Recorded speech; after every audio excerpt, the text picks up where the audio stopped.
요즘같이 무더위가 이어지는 휴가철에 반려동물을 유기하는 사례가 늘고 있다고 합니다. 왜 유독 휴가철에 동고동락하던 반려동물을 유기하는 걸까요? 더불어 이 문제 해결책은 무엇인지 살펴보겠습니다. 김영환 동물자유연대 선임감사 자리해 주셨습니다. 안녕하세요. 안녕하세요. 특히 요즘 같은 휴가철에 특히나 이런 유기 사례가 많다고 하는데 어느 정도입니까? 일반적으로 한 해 발생하는 유기동물의 20% 정도가 휴가철에 발생한다고 통계가 나와 있고요. 네. 여름철에 대략 한 달에 8,000마리 정도의 유기견들이 전국에서 발생하는데 가장 적은 달인 2월 달에 비해서 2배 수준 정도가 되고요. 실제로 이 통계는 그 지자체 보호소에서 집계한 거기 때문에 신고가 되지 않았다든지 민간 보호소로 들어가는 동물까지 합치면 대략 2배 정도의 유기견들이 발생한다고 보시면 됩니다. 네. 근데 제 주변에도 정말 동물 사랑하시는 분들, 특히 반려견을 정말 애정을 가지고 돌보는 분들이 많이 계세요. 이런 분들은 좀 언뜻 이해가 안 되는 상황일 겁니다. 그러니까 제 생각에 혹시 작정하고 버린 게 아니라 잃어버리고 못 찾는 게 아닌지 싶거든요. 뭐 그런 부분들이 분명히 혼재돼 있을 것 같습니다. 왜냐하면은 여름철에 아무래도 좀 문을 열어놓고 계시는 분들도 계시고 네. 또 휴가지에 갔을 때 워낙 복잡하고 사람들이 많다 보니까 잃어버리는 경우도 분명히 있거든요.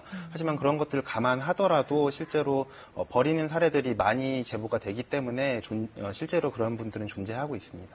그런데 굳이 휴가지까지 데리고 가서 버리고 온다는 건 나름 사전에 치밀한 계획이 있었던 거 아닐까요?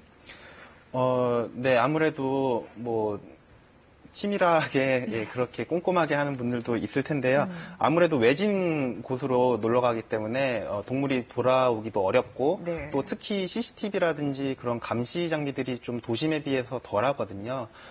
또 한 가지 더 이제 자신을 알아보는 곳이 그 사람들이 없기 때문에 더 쉽게 버리지 않나, 충동적으로 버리지 않나 이렇게 추정하고 있습니다. 근데 유기되는 그 애완동물들의 대다수가 이제 강아지, 새끼 강아지는 아니고 좀 늙은 개들, 병든 개들 위주로 많이 버려진다면서요? 예, 뭐 상당수가 늙거나 병든 동물들이고요. 건강하다 하더라도 새끼 동물을 이렇게 귀여운 시기에 그런 동물을 버리는 경우는 없습니다. 네. 아무래도 그 동물들이 나이가 들다 보면은 여러 가지 관리도 필요하고 또 사람처럼 아프기도 하거든요. 그런 여러 가지들이 부담되다 보니까 더 책임감 없는 분들이 버리는 것 같습니다. 병이 들 경우에 그 치료비도 상당히 크다 그래요. 생각했던 것보다. 뭐 크게는 100만 원 이상도 간다 그러던데요. 네, 그게 뭐 동물병원에 따라서 조금 다른 부분도 있고 또 병에 따라서 좀 다른데요. 근본적으로는 사람은 의료보험이 되지만 동물은 보험이 되지 않기 때문에 그런 부분의 차이가 있습니다. 하지만 다소 비싸다 하더라도 그런 것들이 동물을 버릴 수 있는 그런 정당한 이유가 되지는 못하고요. 오히려 동물을 키울 때는 돈이 조금 들어간다라는 각오를 좀 마음의 준비를 하셔야 될 것 같습니다. 알겠습니다. 여기서 반려견 유기 실태를 좀 더 자세히 들어보겠습니다. 과연 휴가철에 피서지 유기동물 보호소 상황은 어떨까요? 강원도 강릉시 유기동물 보호소의 정병윤 관리팀장 전화 연결되어 있습니다. 팀장님 안녕하세요. 네, 안녕하세요. 네, 유기동물 보호소 관리팀장으로 계신데 이번 휴가철 이제 한창 지나고 있는데 유기동물이 그렇게 많았습니까? 예, 평달에 비해서 한 40% 이상 증가하고 있습니다. 네, 40% 이상? 네, 맞습니다. 네, 증가하고 있는 상황입니다. 특히 지난 주말에는 이제 광복절까지 연휴가 이어졌잖아요. 이 연휴 기간에도 유기견이 많았어요. 예, 연휴 기간에도 지금 평일에 비해서 3배 이상 들어왔어요. 지금 한 12마리 이상 들어왔습니다. 네, 연휴 기간 동안에 유기동물 보호소로 유기견들이 들어오기까지 어떤 과정을 거치는지 궁금한데 혹시 이렇게 뭐 신고가 들어오는 건지 어디 가서 발견을 하시는 건지요? 저희가 보통 이제 민원인들이 시민들이 신고를 하게 되면은 저희가 직접 나가서 포획을 해서 그렇게 데리고 오고 있어요. 앞서 저희가 그 전문가와도 이야기를 좀 나눠봤는데요. 반려동물을 꼭 버린다기보다 잃어버리는 경우도 있더라고요. 그럼 이 경우에는 다시 찾아가겠네요? 예, 그렇습니다. 보통 20% 정도? 안한 비율이죠, 그러니까. 네. 그러면은 나머지 한 80% 정도의 동물들은 뭐 어떻게 되는 거예요? 공고기간이 보통 열흘인데 열흘 지나게 돼서까지도 안 찾게 되면은 법적으로 소유권은 이제 시군구로 가져오게 되고요.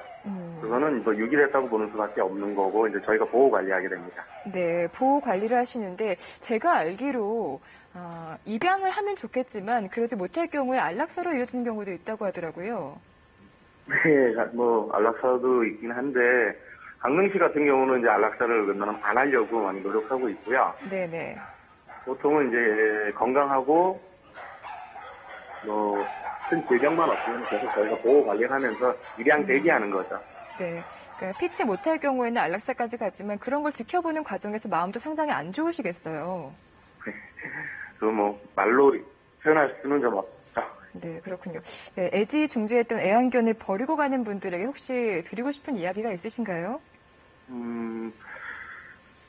반려견이라면은 소중한 생명으로 좀 생각해 주셨으면 감사하겠어요. 네. 이게 하나의 물건이 아니고 하나의 소중한 생명체, 그것만 좀 지켜주셨으면은 어디 쓰다 버리는 물건이 아니거든요. 네. 네, 그거를 꼭 얘기해 주세요. 네, 오늘 말씀 잘 들었습니다. 고맙습니다. 네, 감사합니다. 네, 정병윤 강릉시 유기동물보호소 관리팀장과 연결을 좀 해봤습니다. 방금 들으셨지만 찾아가는 비중이 한 20%밖에 되지 않는다 그러고 피치 못할 경우에는 이제 안락사까지 이어진다고 하는데 그럼 안락사 위기에 놓이는 경우는 얼마나 많은 거예요?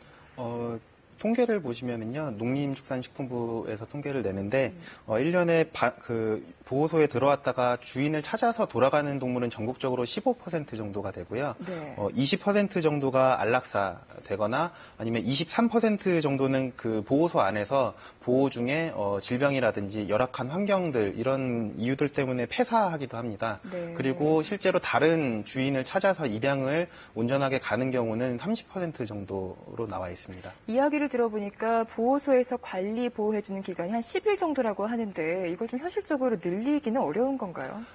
저희도 항상 동물보호단체들도 원하는 일인데요. 네. 이게 지자체 예산으로 운영하는 일이다 보니까 여러 가지 물리적인 한계들이 많은 것 같습니다. 네.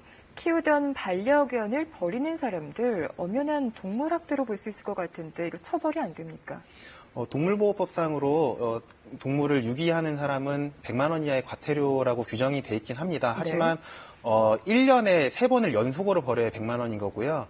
처음에 적발됐을 때는 30만 원인데 그마저도 적극적인 단속이라든지 또 이게 지자체 공무원들이 찾아야 하는 일이기 때문에 경찰처럼 수사를 할 수 있는 게 아니거든요. 그러다 보니까 실제로 과태료를 부과받는 사람은 1년에 손꼽을 정도로 적습니다. 네. 외국의 경우에는 처벌 기준이 좀 더 높지 않아요? 일단은 선진국들 같은 경우에는 동물을 버리는 사람 자체가 적어서 어떤 사례적으로 말씀드리긴 어렵겠지만 네. 법으로는 당연히 동물 유기 행위를 경찰이 수사해야 되는 범죄로 여겨지고 있고요. 심지어 동물을 버리지 않고 굉장히 열악한 환경에 방치만 하더라도 그걸 경찰이 기소할 수 있는 그런 강력한 법들이 많이 마련돼 있습니다. 유기동물이 자꾸 늘어나는 문제에 대해서 정부가 이제 대응 방안으로 2013년부터 반려견 등록제를 시행을 했는데 반려견 등록제가 무엇이고 또 얼마나 효과가 있었는지 궁금합니다. 네, 반려동물 등록제는 본인이 키우고 있는 개를 해당 시군구청에 등록을 하는 겁니다. 네. 그래서 방법이 3가지가 있는데요. 한 가지가 인식표라고 해서 본인의 이름과 연락처를 적은 본인이 자율로 정할 수 있는 그런 이름표를 다는 방법, 또 외장형 인식칩, 전자칩을 달고 다니는 방법, 또 네. 마지막이 내장형 마이크로칩을 동물의 어깨 쪽에다가 삽입하는 방법인데요.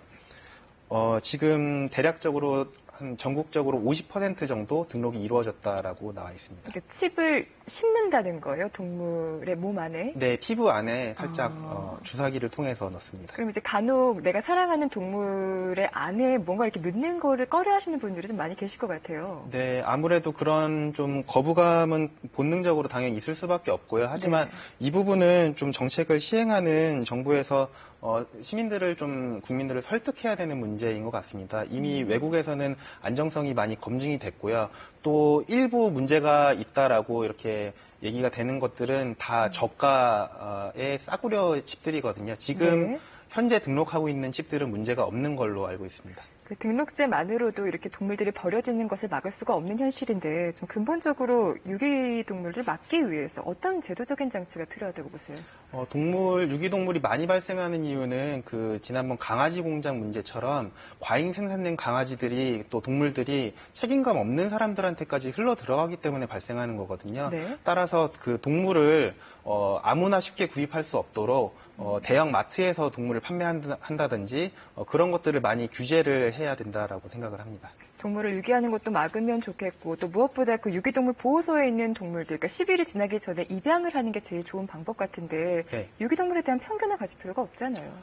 물론이고요. 개는 다 개입니다. 네. 그래서 오히려 그런 품종견들만 찾는 경우에는 유전 질환이라든지 이런 게 있는 경우가 많아요. 그렇기 때문에 보호소의 동물이라고 반드시 병들어 있는 것은 아니기 때문에 네. 보호소에서 펫샵에서 사는 대신 보호소에서 입양해 주시면 좋을 것 같습니다. 네, 책임 의식의 문제인 것 같습니다. 한 생명을 관리한다는 책임감, 또 동물 보호소를 통해서 입양할 수 있다니까 뜻이 있으신 분들은 참고로 하시면 좋겠습니다. 김영환 동물자유연대 선임 간사와 함께 이야기 나눠봤습니다. 고맙습니다. 감사합니다.